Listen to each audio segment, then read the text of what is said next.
Trolls! Small human-like creatures with potato-like noses and tails. Or huge giants forming mountains.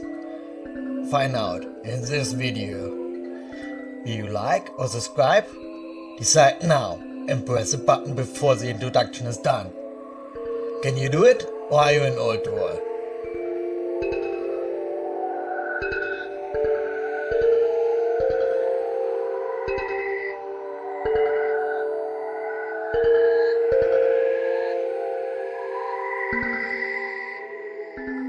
Welcome to the Legend Nerd. Am I the legend of legends yet? What are trolls? The characteristics. Just to make sure, I'm not talking about the dancing, singing, guitar-playing trolls from modern popular movies out here. We are talking about the legendary troll from myths here. No sparkling glitter to be found on those. The mythical trolls originate in Norse folklore and fairy tales. To be more precise, we are talking about Scandinavia, Iceland and Denmark. So trolls are considered to be naive, slow, dumb-witted, very strong and not nice or even outright unfriendly towards humans. So when encountering a troll, you better not try to outwrestle but to outsmart them. In Sweden, trolldom is another word for witchcraft and trolls are wizards. In 1956, Thomas Dam created wizard-like troll dolls, also known as good luck trolls, which are still sold, which combines these two meanings for trolls. They evoke images of the cross and the sound of church bells. So you probably won't find them near a church. There are even some stories that trolls threw stones at churches or left whole areas to get rid of the sound of church bells. Find out more about the relationships between churches and trolls later in the video. And they turn to stone when being exposed to sunlight. Many local stones are either described as being thrown by a troll or a troll who has turned to stone. What are trolls? The looks. The most infamous drawings and paintings of mythical trolls are by Wolf Lidberg, John Bauer and Theodor Kittelsen, while the most famous sculptures are by Thomas Dumbo. But first, let me specify their looks. Trolls are very much linked to nature and have different looks. While some are small and human-like, while in most cases having huge and or long noses, most of them are larger than humans, many being even very huge, such as mountains, and even look like they are made out of stone and or nature-like materials. The ones having more human-like appearance are often very hairy, from having small hairs all over their body up to thick, long fur-like hair with only their eyes and nose sticking out. Some trolls have some extra body parts, like a second head or most prominently, a tail.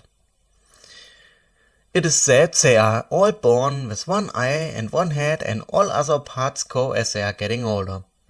As they are said to turn into stone when being exposed to sunlight, there are some mountains which look like trolls, should be trolls which are carved into stone. Some stones or parts of mountains are only like body parts, like the troll tongue, a whole face or this certain male body part here.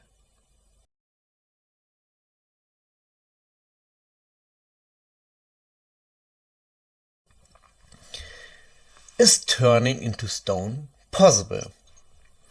As always, I'm not only explaining the myths, but digging deeper. So, is there any process in real life which could explain or is similar to the trolls turning to stone when being exposed to sunlight? Only sunlight turns them into stone, not fire, so it has to have something to do with the wavelengths of the light, most likely UV light being harmful. But the bigger question is if there are any real-world examples where something similar is happening. And yes! As it turns out, in the real world we have light-activated resin, also called photopolymer. This material is very soft but hardens when being exposed to light. Those materials have many different uses, such as in dentistry to protect teeth or in 3D painting. So materials having those properties exist. Coming to another question. Is there an animal that can turn really solid? I could not find one turning to real stone or changing because of sunlight, but there is an animal turning into a real solid when getting into danger. The water bear. This creature is smaller than a millimeter or 0.02 inches. When getting into danger, like way too much heat or radioactivity, those dry up completely and their organs stop working. You could say they are biologically dead. It seems like they are swapping the water in their body with some proteins and sugars to form some kind of glass, making them way sturdier, and since their cardiovascular system does not work in this state, the outside conditions do not matter. But whenever water reaches their body, and this could be many, many years later, everything comes back to life. In that state, they could survive nearly everything. But is the process of turning into stone of trolls reversible?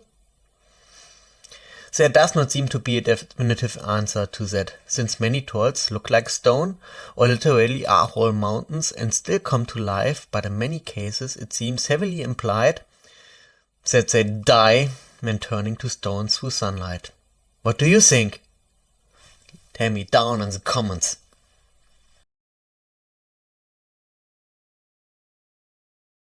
Christianity and trolls.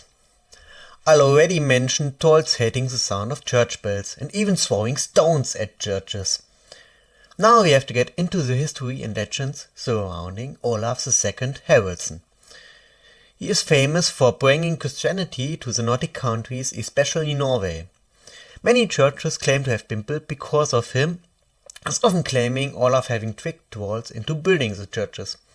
Let me give you two of the legends. In one, Olaf told the troll to build a church with the highest tower ever. And if he could manage that, he could either own the sun and the moon or own Olaf. But when building the tower top, Olaf was shouting at the troll that loud that the troll fell from the roof of the church and shattered into pieces. The sun staying where it is and him still being free while the church was finished.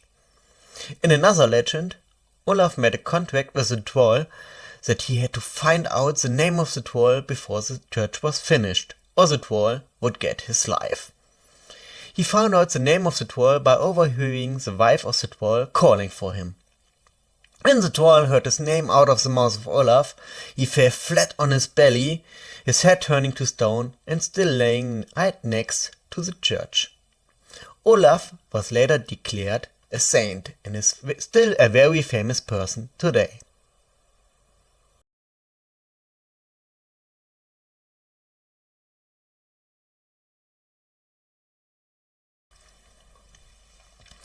The origins of trolls and bridges. Why are trolls associated with living under bridges and taking toll, or requiring you to answer a riddle to cross it? Actually, there are two different explanations for this, and I will dig down into both. The first says it comes from Scandinavian folklore. There's one very famous tale, but in case you don't know it, let me tell you a short version here and now. It is called Three Billy Goats Gruff. 3 goats live in a valley short on grass. To reach a mountain pasture, they need to cross a bridge guarded by a troll. This troll does not give them a task, however, but wants to eat everyone who crosses the bridge. The goats cross ordered by their size, and the first two both tell the troll a larger goat will come and there won't be much of a feast for the troll and he should wait for the next one. The greedy troll agrees both times. But the third of the 3 goats is too big for the troll to fight and just throws the troll into the water using his horns. and they lived happily ever after. This fairy tale is even referenced in video games like King's Quest I, created by Roberta Williams and her company Sierra. I know there are many famous mentions of trolls guarding bridges like statues in many cities, they being mentioned in many movies and TV series, but I just had to mention this one, because it seems to be the root of it. Coming to the second origin of why trolls live under bridges and guard them. So, in Norway there was a class of people called thralls. No, not this thrall. This one leads the horde and is an orc. Has an alliance with trolls, but is absolutely not what I'm talking about. The thralls in Norway were slave-like pawns. Of course, some of these tried to escape, but they were known slaves, so they could go nowhere and had to hide. Some place they could hide would be under a bridge, and to survive they would rob and mug people who passed by. So some strangers and some discussions and mishearings later, those were not called thralls anymore, but trolls. So what is your theory about how it comes to trolls living under bridges? I'm looking forward to read some of your stories down in the comments.